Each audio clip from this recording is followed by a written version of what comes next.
Wherever good can overcome, that is where your contributions to the Salvation Army go. Thanks a lot. Thank you. Appreciate it. Have a great day. Thank you. Merry Thank you so Christmas. much. Merry Christmas. Have a great day. Have a good holiday. Since the first Kettle was put out in 1891, the Red Kettle campaign has helped millions of people. Red Kettles have come to represent the very essence of charity. They also represent a fabulous mission outreach opportunity for churches in their local community. We'd like to invite your church to cover a Red Kettle site this year for one day or more. This short-term mission project is fun and easy to do, and it'll give your church members a way to make a difference in their community. You can take a day, a week, or an entire season. The number of days is entirely up to you. Just know that covering a Red Kettle site for one day only takes about 5 people. So if you want to get more people from your church involved, you'll want to cover more days.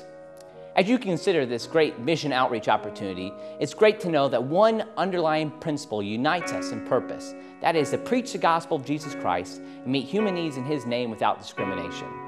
Listen as one pastor shares how easy it is to do this project and how beneficial it is for his church and many of its members. I've discovered a long time ago that God has put into people a desire to give, and the people in Trinity have responded to that, which is exciting to see. They reach out and they're involved in a lot of different missions, Salvation Army being one of them. At Christmas time, they have taken it upon themselves to ring the bell at one location the whole season, which has been a blessing for them as they do that, and a blessing for others. For your Red Kettle experience, the Salvation Army will secure the location. We'll also provide the kettle stand, the Red Kettle itself, and of course those famous bells that your volunteers will ring. So what do you need to do on your end? There are a few simple things. The first thing you'll want to do is appoint a coordinator to oversee the project. The reason I do this is because I feel like it is an opportunity for our church to reach out to the community through the Salvation Army. And I feel like it is something that is a very important thing for our community, and if it's something I can do to help, that's what I want to do. And it's something that I particularly enjoy doing, and I enjoy working with the different people that sign up. It's fun. Next, you'll want to promote the project well in advance so people will know they have the opportunity to participate. You can put it in your Sunday bulletin, in the church newsletter, and on your website. You can also announce the mission outreach opportunity from the pulpit. Your coordinator will need a way to sign people up. They can either do it the old-fashioned way on paper, or they can use technology to register people using a computer, or even do it online. Well, what I do is on Sunday morning, starting the Sunday before we start on a Friday, I come to the church on Sunday morning. I set up at about 8:30 in the morning with the chart that I have here. And it's just a calendar, and it's marked with the different times. And we have 3 services at our church. So I have people coming out of the 8:30 service that would be about 9:30, and there are people going into the next service. And they come out, and I ring the bell, and they come out and sign the chart. And I have little sticky notes, little yellow sticky notes that I have on the board every week so that they can write down their time and take it with them. We have found that every Sunday people will come by and check again to see where their name is. And we leave the chart up all week so that during the week people come by and they'll fill up spots on the chart during the week. And they'll also come by to check to see where their name is.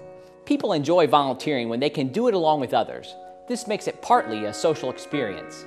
It also ensures adequate coverage if one of the volunteers needs to leave the kettle for a break. Most of the time the shifts are with 2 people or a family or a group that want to do something like that. It's kind of like a fun thing to do. And we have several groups that sing and they play instruments and they just have a wonderful time. We have volunteers that bring children and grandchildren. And we have families that go out and sing. We've got gospel quartets, barbershop quartets that sing. people take their guitars or harmonicas out there and play some songs. And people were a little apprehensive at first, the first time they did it. But then after they were there for a half an hour, try to drag them away. You just can't. Serving at a Red Kettle site is definitely a rewarding experience. Your church members can be assured that they'll be making a difference. Oh, I think it just makes a tremendous difference. It makes me feel very good because the Salvation Army is very, very important to me because I have worked with the Salvation Army as a volunteer for many, many years. And I think that the members of our congregation that do sign up to ring the bell at the Kettle always want to do it again. And it makes me feel good that they enjoy doing it and they know that it serves a very good purpose in our community. Well, we as a church are pleased to be a partner with Salvation Army because we trust the work that they do. They've always done good work helping people, and they use the funds wisely, and they're always there to help when help is needed. So we appreciate being able to work with a partner like that. Many times when people walk up to the Kettle to put money in it, they want to tell you their story about what the Salvation Army has done for them or for someone that they know. And that makes a big impact on the people that are there at the Kettle as volunteers. And I think they really realize at that point what a difference it makes. To summarize, there are 4 easy steps to covering a Kettle site. First, recruit a coordinator who will oversee the project and keep it organized. 2, promote the outreach opportunity through as many channels as you have available.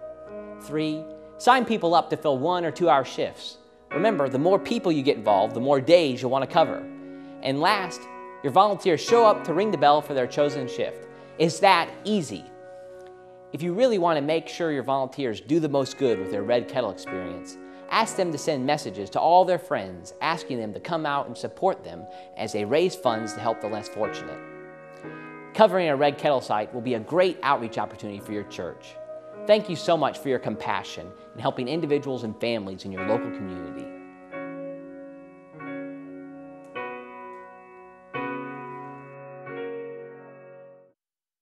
So maybe you don't have a lot of money to donate. That's all right, you have something that's just as valuable, your time. For thousands of people in desperate need, the sound of a Salvation Army bell is a song of hope. So go ahead, donate your time and your passion. Volunteer to ring a bell for the Salvation Army. You'll be doing the most good. Find out how you can volunteer